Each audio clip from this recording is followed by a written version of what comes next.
हाल ही में लंदन की सड़कों पर करीब 1 लाख लोग यूनाइट द किंगडम नामक रैली में एकत्र हुए। यह रैली दक्षिणपंथी कार्यकर्ता टॉमी रॉबिन्सन के नेतृत्व में आयोजित की गई थी। इसमें शामिल भीड़ का मुख्य मुद्दा आप्रवासन यानी इमिग्रेशन और राष्ट्रीय पहचान की रक्षा था। यह भीड़ ब्रिटेन की मौजूदा सरकार और उसकी नीतियों के खिलाफ असंतोष का प्रतीक भी मानी जा रही है। ब्रिटेन में हाल के वर्षों में बड़ी संख्या में शरणार्थी और प्रवासी पहुंचे हैं। स्टॉप द बोट्स जैसे नारे बताते हैं कि लोग समुद्र मार्ग से आने वाले प्रवासियों से नाराज हैं। जनता का एक हिस्सा मानता है कि इससे सामाजिक दबाव और आर्थिक असुरक्षा बढ़ रही है। भीड़ का मानना है कि अत्यधिक प्रवासियों से ब्रिटिश परंपराओं और सांस्कृतिक पहचान पर अब खतरा मंडराने लगा है। हमारी संस्कृति बचाओ जैसे नारे इसी चिंता को दर्शाते हैं। मौजूदा लेबर पार्टी सरकार और प्रधानमंत्री कीर स्टारमर की नीतियों पर असंतोष जाहिर किया गया। महंगाई, कानून व्यवस्था और आव्रजन नीतियां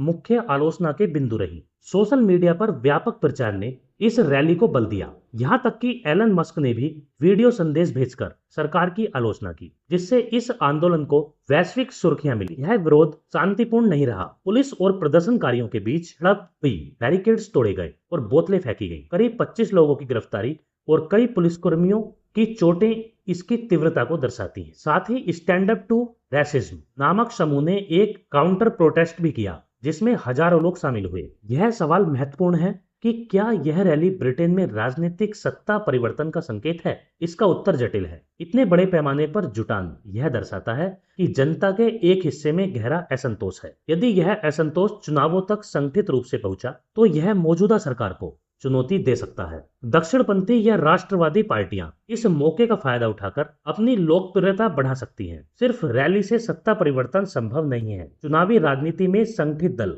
नीतिगत प्रस्ताव और व्यापक समर्थन चाहिए। ब्रिटेन की संस्थाएं, न्यायपालिका और प्रशासन ऐसी अचानक उठी लहरों को संतुलित कर सकती हैं। आमतौर पर भीड़ का गुस्सा वोटिंग व्यवहार में सीधे अनुवादित नहीं होता। लंदन की इस विशाल रैली ने यह स्पष्ट कर दिया कि ब्रिटेन में आप्रवासन और पहचान का मुद्दा गहरी राजनीतिक बहस का केंद्र बन चुका है। यह भीड़ एक बड़े असंतोष का संकेत है, लेकिन इसे सीधा सत्ता परिवर्तन का संकेत मानना जल्दबाजी होगी। यदि इस असंतोष को कोई राजनीतिक दल सही रणनीति से दिशा देता है तो यह भविष्य में सत्ता संतुलन को जरूर बदल सकता है। अभी के लिए यह कहना उचित होगा कि यह सत्ता परिवर्तन की चेतावनी है, न कि उसका तत्कालिक परिणाम।